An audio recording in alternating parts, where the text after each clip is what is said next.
Hi అండి, అందరికీ నమస్కారం.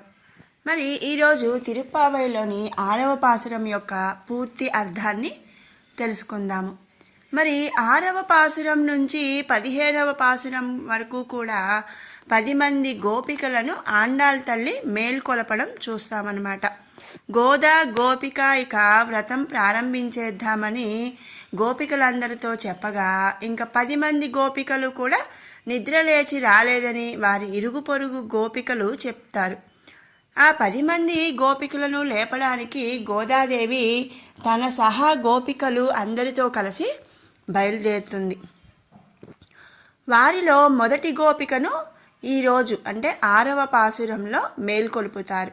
ఆ గోపిక కొత్తగా వాళ్ళలోకి చేరిందనమాట. భగవద్ అనుభవం ఆమెకు ఇంకా పూర్తిగా కలగలేదు.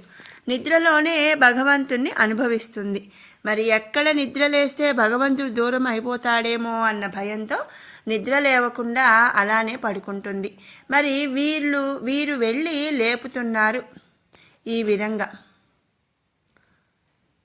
పుల్లుం సిలంబినగాన్ అంటే పక్షులు అరుస్తున్నాయి కదా, తెల్లవారింది ఓ గోపిక. వాటి ఆహారం కోసం అవి కావు కావు అంటూ బయలుదేరాయి. ఏం నీకు ఆ శబ్దాలు వినబడటం లేదా? కాకి అరుపులు వినలేదా నీవు అని గోపికను లేపుతున్నారు. ఇంకా పుల్లరయున్ కోయిలిల్ వెళ్ళై విలిసంగిన్ పేరరవం కేటిలయ్యో అంటే పక్షిరాజు గరుత్మంతుని వాహనంగా కలిగినటువంటి శ్రీమన్నారాయణుడి గుడిలో సుప్రభాత సేవలో ఆ స్వామిని మేల్కొలపడానికి తెల్లని శంఖం పూరిస్తున్నారు కదా, నీకు వినబడట్లేదా అని చెప్పి గోదా గోపికలు చెప్తున్నారనమాట.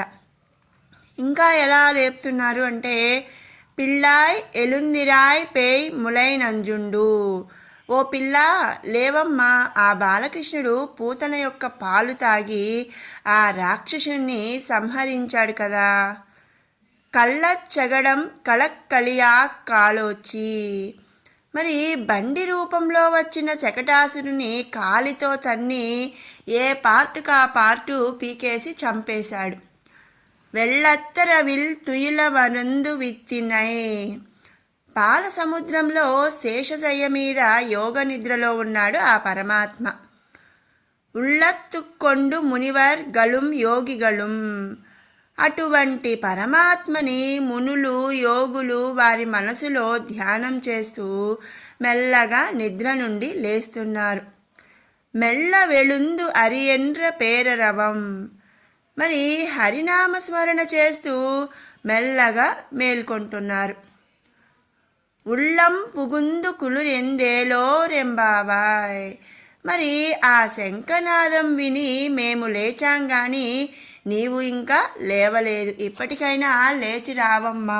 విషాన్ని స్తన్యంగా ఇచ్చిన పూతన సంహారం, మరి బండి రూపంలో ఆ బాలకృష్ణుని చంపడానికి వచ్చిన శకటాసురుణ్ణి తన చిన్ని కాళ్లతో తన్ని చంపడం శ్రీమద్ భాగవతంలో మొట్టమొదటిసారిగా వర్ణించిన కృష్ణలీలలు. మరి ఆ లీలల్ని తలుచుకొని ఉప్పొంగిపోతూ మునులు హరి హరి అని గానం చేస్తున్నారు. ఆ శబ్దం విని మేము లేచాం, నువ్వు కూడా లేచి రావమ్మా అంటూ గోదా గోపికలు ఈ పాసురంలో ఒక గోపికను నిద్ర నుంచి లేపుతున్నారు.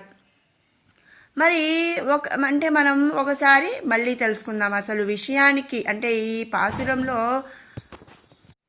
మరి అసలు ఈ విషయం ఏంటి, అసలు అంతరార్థం ఏంటి అంటే ఈ 10 మంది గోపికలు నిద్రపోవటం, వారిని మేల్కొలపటం అనే దానిలో ఉన్న అంతరార్థం ఏమిటి అనేది మనం ఇప్పుడు తెలుసుకుందాం. మరి వైష్ణవాలయాల్లో మూల విరాట్తో పాటు భగవద్భక్తులైన 10 మంది ఆళ్వార్లను కూడా ప్రతిష్ఠిస్తారు. ఆళ్వార్లు లేని ఆలయం దివ్య దేశం కాదనమాట. ఆలయానికి వెళ్ళినప్పుడు ముందు ప్రదక్షిణ చేసి ఆళ్వార్లను సేవించి తిరిగి వచ్చి ధ్వజస్తంభం దగ్గర నమస్కరించి అమ్మవారిని సేవించి ఆ పైన గర్భగుడిలో మూల విరాట్ను సేవించడం ఒక ఆచారంగా ఉంది.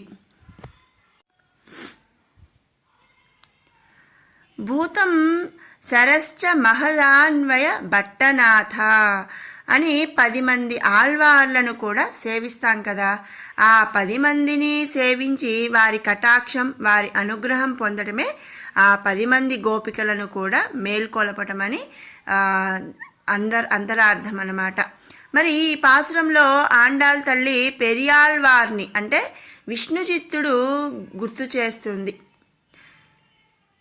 మరి విన్నారు కదండి తిరుప్పావైలోని 6వ పాసురం యొక్క పూర్తి అర్థాన్ని. ఇప్పుడు ఒకసారి 6వ పాసురం చదువుకుందాము.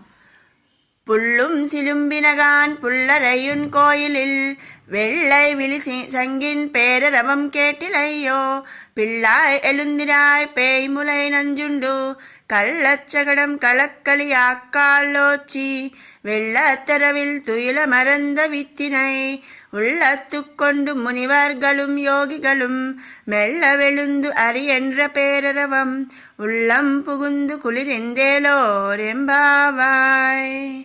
జై శ్రీమన్నారాయణ.